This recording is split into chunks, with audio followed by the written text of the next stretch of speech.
We'll now open it up for questions. If you could, again, please raise your hand so we can get a microphone to you. We'll start here in the front row on the right.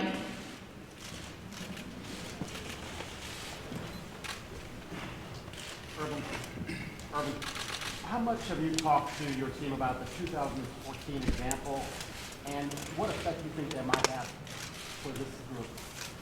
Actually, you have talked to them quite a bit. I think it was I can't use the word perfect, but it was a very good template to use as far as a young team getting as much game experience as possible in practice, getting ready for the playoff run. So we didn't use it quite often. There's the other thing that happened during that run, in which Dabo was saying, every team that wins a championship, there's going to be a handful of players that maybe are not well known, that are going to become very well known. We happen to have a tailback that's doing okay now too. During the 3-game run, Zeke Elliott, you had Stevie Miller, Curtis Grant. They're kind of legends at Ohio State because of their performance in these games. So I use it more than that because that's real. You know, far left here over by the trophy. Good morning, Urban. What were your takeaways from working at Notre Dame, both for Coach Holtz and Bob Davie? I just saw Coach Davie yesterday. I still, when I see him, how happy he is, and he's, in my regard, one of the great coaches in college football, and took over a very tough situation. The parallels between the two, they're both excellent coaches, but they're very different in their approach about their business. Very good friends of both, and appreciate what they did for myself and my family, because Lou Holtz hired me, and then Bob Davie retained us at Notre Dame. I think it was 5 or 6 great years. You stay on the far left. Say today, in your previous playoff appearances, you each have played in the early semifinal. I'm wondering tomorrow what you guys will do in terms of looking at that first game, whether you're going to play it on the bus for the players or you'll just have some staffers watching it. What about that first game do you expect to see it all in real time? No, there's no time. Our days are incredibly structured on game day, all the way till we literally get on the bus. We'll have a little walkthrough about 20 minutes before we get on the bus, and if you see any of it, it's just briefly when you're back in your room for a minute or two getting ready to go. But no, we certainly don't play it on the bus. We'll be locked in on what we're trying to do, and that's it. Got a question here I on the wasn't sure left. this was a playoff game before.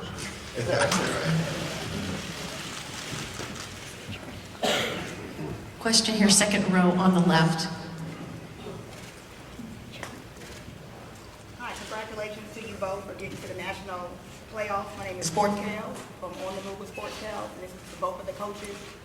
What are the core values that you instilled in your coaching staff and your players to prepare for this game?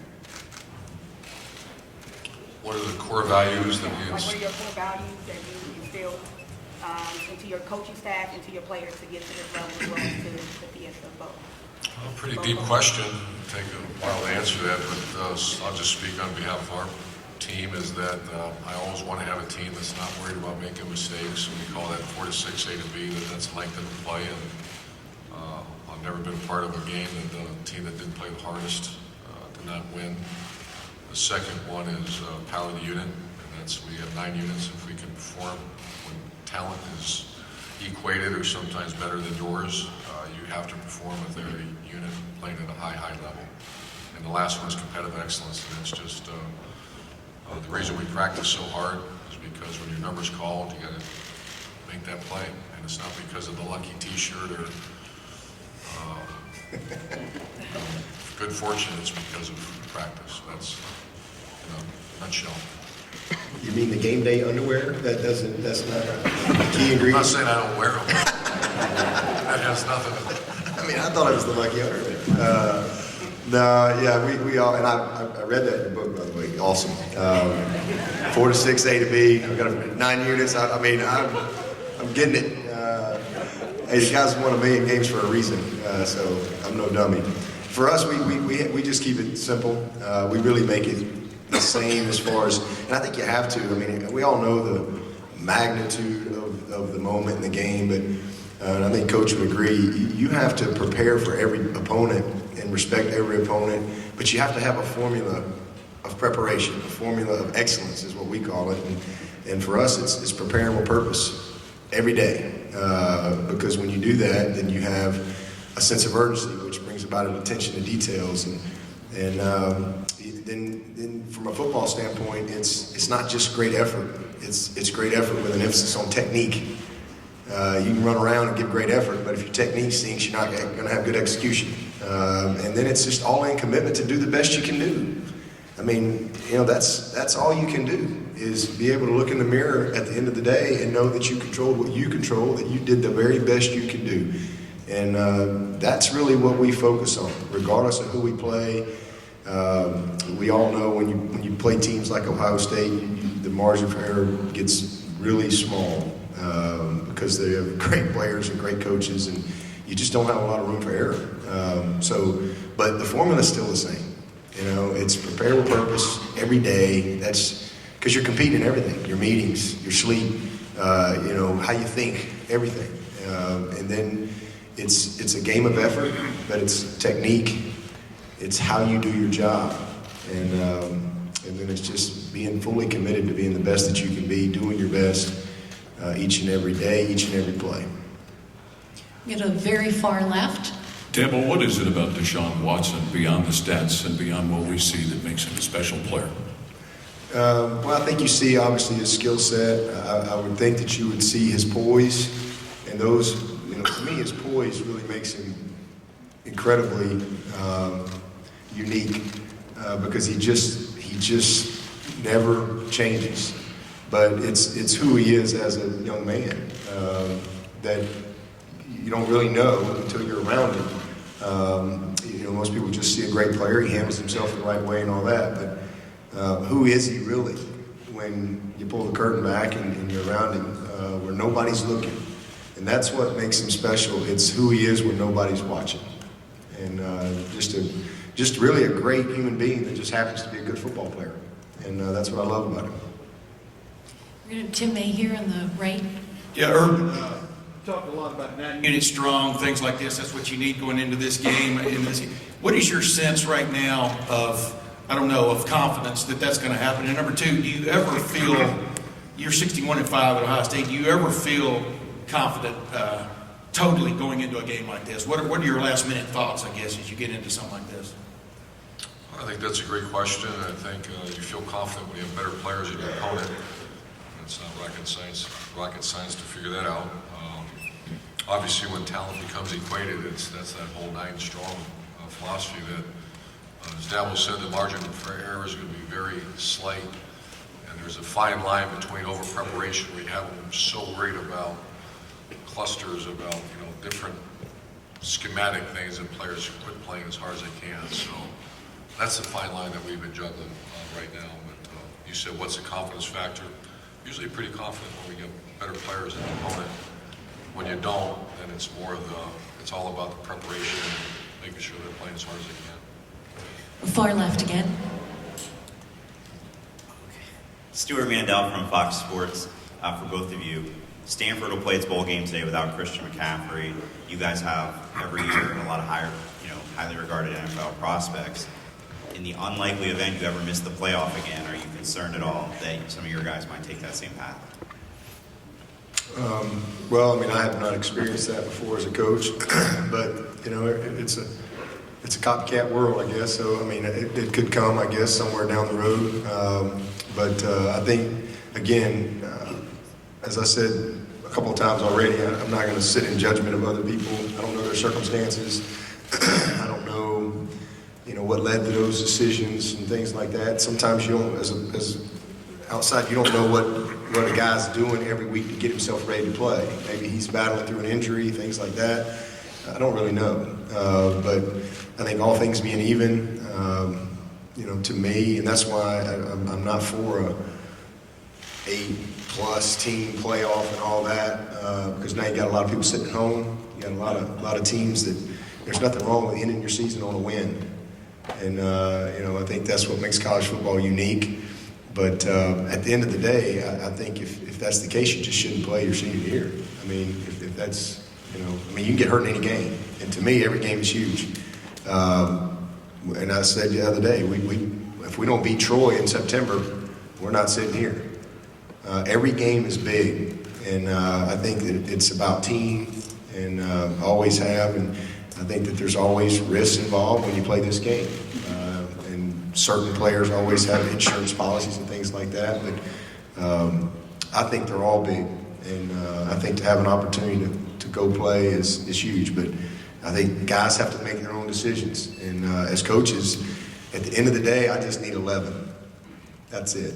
I need 11 guys on offense and on defense, and we'll find 11 for special teams that want to play. And if a guy doesn't want to play, I promise you, the guy behind him does. And at the end of the day, that's all as coaches you can control is getting the guys ready to go play. And that's what my focus would be. I don't know that we'll ever deal with that, but if we do, it is what it is. You move on. Third row on the right. Marla Ragnar, Akron Beacon Journal for Coach Meyer. I just wonder, when you're with Coach Swinney on these Nike events, do you have a favorite story about when you've walked away laughing or something he said, or just, you know, how entertaining are those times together? Oh yeah, I got plenty. Can't do that. Because what stays at Nike, what goes on at Nike stays at Nike. That's Phil Knight's mantra, so I want to go back to the Nike trip. We'll stay here on the right in the second row. Urban, 10 years ago, you were out here with a 10 years ago, you were out here with a Florida team winning that first national championship. Does it really seem like 10 years ago, or is it a blur and like goes a little bit quick? It does not. I remember that we had to do a video or something because it's a reunion for that great team, and I'll be honest, I forgot it was out here. That's just the way it's time warp, and it was a great moment. That was the first one, and I still to this day remember everybody on the sideline celebrating and me screaming at them and saying, "It's not over yet. It's not." It was pretty much over.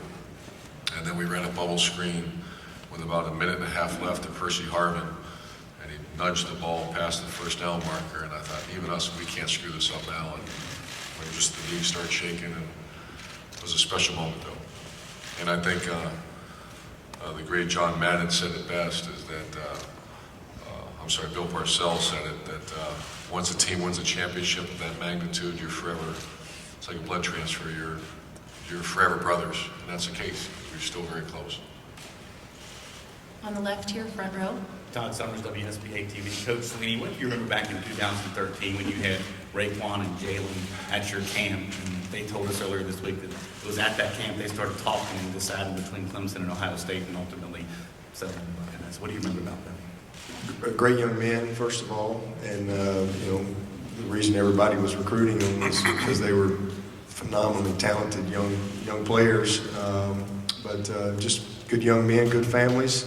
I enjoyed recruiting those guys and have enjoyed watching them. Believe it or not, I'd never really recruited against Ohio State until Coach Meyer went there, and then once he went up there, and I think he brought some of his ties and recruiting experience from being in Florida. And it seems like now there's a lot of guys that we end up recruiting. Ohio State's kind of always in the mix, and I think that ultimately that's why we've both been successful. Is we've got good staffs, but we've had good young people, good players, and he's done a great job of identifying guys and building a culture at Ohio State. And we've tried to do the same, and that's why we've got on some of the same type of people, because they're really good players. But I mean, you get around Raekwon, I mean, he's just a great young man, and it's great to have those guys because you can win and win the right way with them. I'm going to stay here over on the right near the speakers. Dennis Dodd, CBS Sports for both coaches. What goes through your mind when you hear people say, you've got it going, you guys have it on cruise control. Yeah, but you've rebuilt Clemson. Urban, you're 61-5 at Ohio State. In the context of getting back here, how hard is it to get back and win this whole thing? Well, I can just speak on my personal journey that in 06 I kind of was mistaken. I remember in the locker room after the game saying, now it's time to coach for fun. We did it. That might be the furthest from the truth, because the journey and to build is exhilarating and enthusiastic, and energizing and the maintenance part is. I said that the other day, and so I'm more cautious than ever about making sure it doesn't become that grind. And it does, to say it's not real. Dabo's going to experience that, the more success that he's built this monster that he has to continue to feed, and same thing that happens here. Mac Brown did a great article the other day about that. And Mac Brown's a dear friend of both of ours, and I've had many, many conversations with him about, you know, you create this monster that people are upset when you go to the Super Bowl. What are you talking about? Oh yeah, damn, you went 12-1. So I learned a lesson. I made a promise to myself, and more importantly our players, I will not let that happen to the best of our ability. I don't care who shows up at the bowl game, we're going to try to make it enjoyable for our players. Yeah, same here. You know, I think that obviously we had a little further to go 8 years ago when we kind of started out on our journey, but I've just appreciated every step of the way. And all of the teams that we've had, all the young men, we have a great foundation in place. And I think it all goes to us. We just try to stay focused on our core values. And I'm constantly reminding our fan base to enjoy the journey. You know, I know there's an expectation, but I really want to focus more on having appreciation of our young players and what they do and how hard they work. So we try to stay focused on that. We try to serve our players' hearts, not their talents. I think if we keep that focus, then you know, we'll continue to be about the right things. I don't want to ever. I personally, you know, winning is not our number one goal. You know, it's just not. We want to win, but it's how we win. It's how we're graduating our players. It's how we're changing and impacting their lives, preparing them for what's next. Are they having a great experience? Are they excited to come back to Clemson? You know, do they have great relationships? It's a relationship-driven program. And that's what we focus on, and you know, making sure that we have fun. I don't want to ever become a team or a program that when we win, it's just a relief. You know, I want to always have an appreciation for how hard it is to win, and understand that sometimes you lose. You know, and you know, that's okay. It's how did we bust our butt? And you're always growing. Dealing with young people, and the roster changes every year, and you always start over. And I think as coaches, sometimes when you talk about getting on cruise control, if you had a lot of success, you just kind of assume certain things.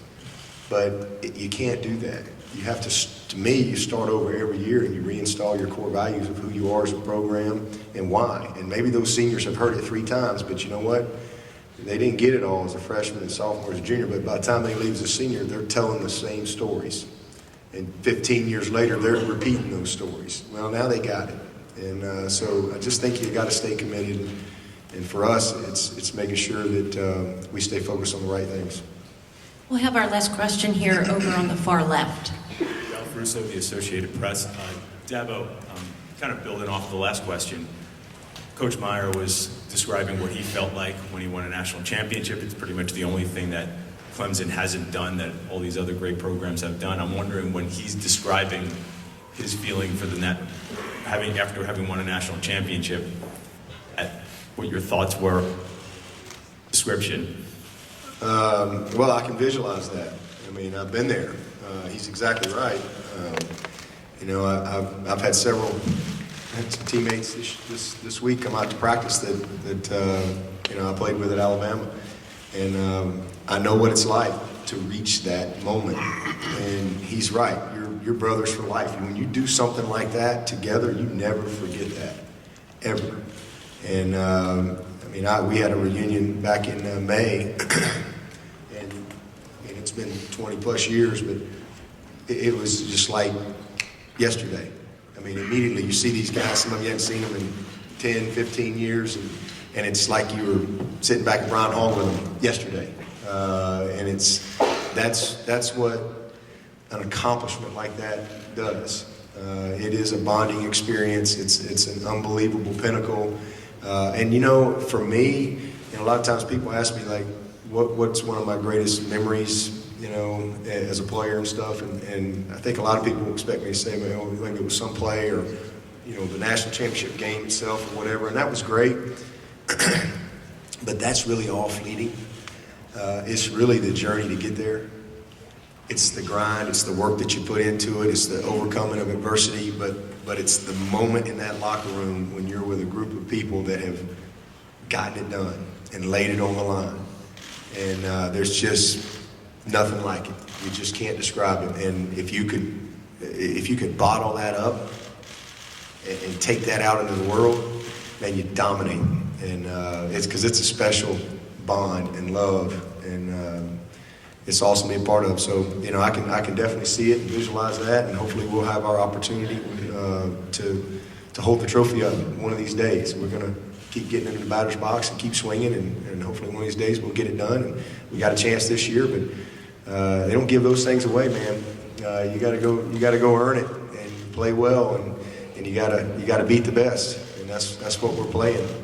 The best of the best. Thank you, coaches. We'll now move over to our photo opportunity at the trophy. Again,